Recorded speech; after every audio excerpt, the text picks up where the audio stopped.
Saudaraku, saudariku, cinta terhadap dunia tidak dilarang oleh Allah. Bahkan dia adalah fitrah. Sebentar lagi kita bacakan ayatnya. Yang dilarang apabila dia mengalahkan cinta terhadap akhirat. Camkan ini sebagai poin penting dalam hidup kita. Cinta terhadap dunia tidak dilarang di dalam syariat Allah. Yang dilarang dalam syariat Allah adalah apabila cinta terhadap dunia itu mengalahkan cinta terhadap akhirat. Porsinya lebih besar daripada akhirat.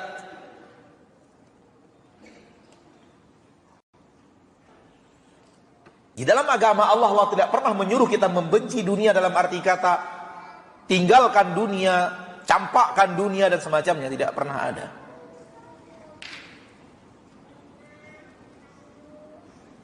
Bahkan yang ada wala tansa nasibaka minad dunya, jangan lupakan jatahmu di dunia. Jangan lupakan nasibmu di dunia. Yang ada jangan lupakan.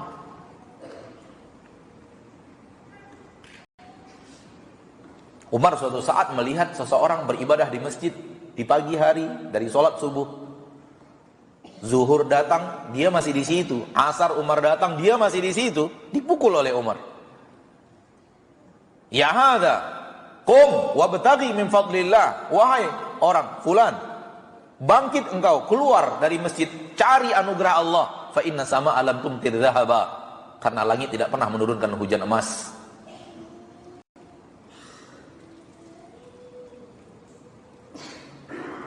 Dan apabila kita melihat murid-murid Rasul yang dibina oleh Rasul sallallahu alaihi wasallam, maka kita melihat para sahabat itu sebahagian datang, sebagian hilang. Sebagian datang, sebagian hilang. Yang hilang ini kemana? Mencari rezeki. Oleh karena itu, ada seorang sahabat yang dengar hadis ini, yang lain tidak dengar. Ada seorang sahabat yang dengar, yang lain tidak dengar. Ada. Kenapa? Karena tidak datang terus. Yang ini datang, yang lainnya pergi berdagang. Yang ini datang, yang lainnya sedang ke kebun. Yang ini datang, yang lainnya sedang mengurus hewan ternak. Umar radhiyallahu taala anhu mengatakan, saya dan tetangga saya Ansar berbagi-bagi hari untuk datang kepada Rasulullah SAW. Satu hari untuk dia, satu hari untuk saya. Ketika jadwal saya yang di majlis Rasulullah SAW, dia yang mengembalakan hewan ternaknya dan hewan ternak saya. Dan keesokannya saya yang mengembalakan hewan ternak saya dan hewan ternak dia yang datang ke Rasulullah SAW. Kemudian kita saling memberikan informasi, tadi saya mendengar ini dari Rasul, tadi saya mendengar ini dari Rasul. Jangan kira bahwa madrasah Rasulullah SAW itu adalah orang yang ngumpul terus. Enggak. Yang ini terkadang hilang sekian bulan pergi berdagang.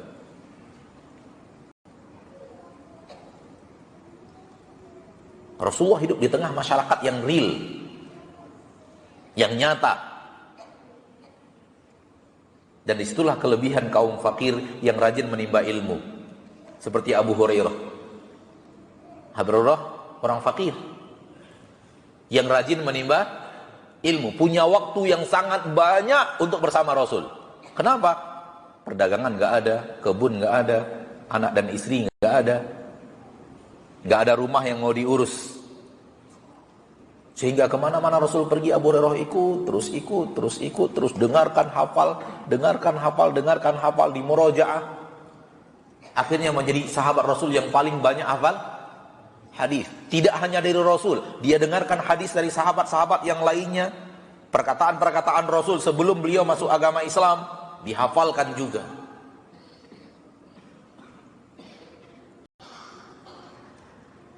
Ketika Abu Hurairah setelah wafatnya Rasul menyampaikan hadis Rasul, baru terlihat banyaknya hafalan hadis Abu Hurairah. Dan ketika ditanya, dari mana kok engkau hafalannya lebih banyak, padahal masuk Islamnya tahun ke-7 Hijriyah? Jawaban Abu Hurairah, saya tidak punya rumah, saya tidak punya kebun, saya tidak punya bisnis, saya tidak punya hewan ternak. Di saat kalian sibuk mengurus itu semua, saya bersama Rasulullah sallallahu alaihi wasallam. Dan Rasul tidak pernah mencela sahabatnya yang pergi berdagang sekian bulan. Nggak pernah. Sekali lagi saya ingin mengatakan bahwa cinta terhadap dunia bukan hal yang terlarang dalam agama kita. Yang terlarang adalah apa yang dalam ayat tadi.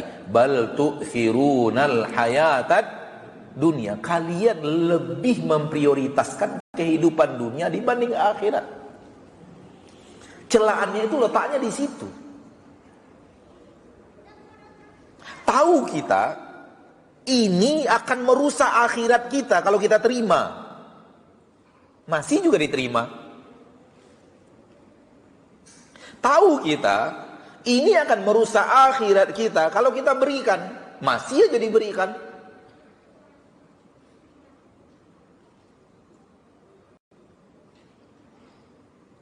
Tahu kita kalau kita pergi ke tempat ini akan merusak iman kita. Masih aja pergi ke sana. Merusak akhirat kita. Masih aja pergi ke sana.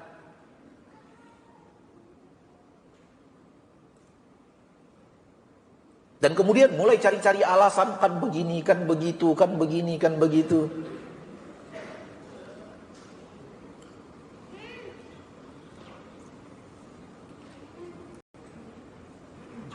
Kalau kita sudah tahu itu merusak akhirat, hentikan.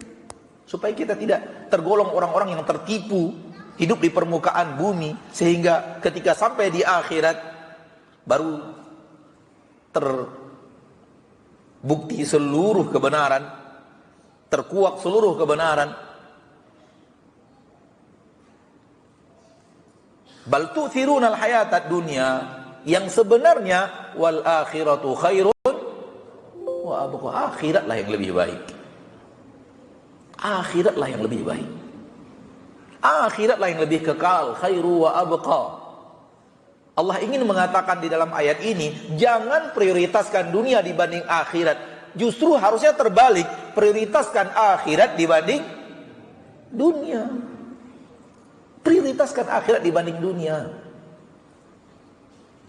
Walaupun dunia itu di depan mata, akhirat itu tak di depan mata, tapi bisa dilihat oleh keimanan, bisa dilihat oleh pandangan mata yang disertai oleh keimanan yang ada di dalam dada. Dahulukan yang itu dibanding yang ini.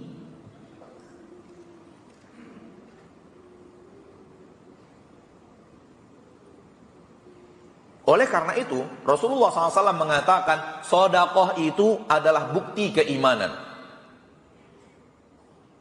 Dalam hadis yang sahih Rasulullah SAW bersabda, was-shadaqatu burhanun.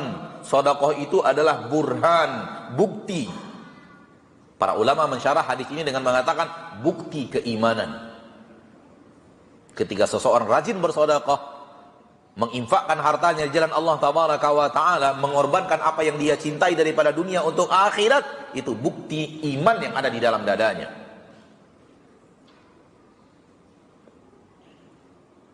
Maka ketika iman menipis, insya Allah sedekah juga menipis. Ketika iman kuat, maka sedekahnya juga akan hebat. Kenapa? Dia sudah meletakkan hartanya untuk sesuatu yang akan dia nikmati. Ketika hatinya benar-benar sudah melihat itu, dia tidak akan peduli berapa harta yang akan dia keluarkan untuk jalan Allah Tabaraka wa Ta'ala Rabbul Izzati wal Jalalah.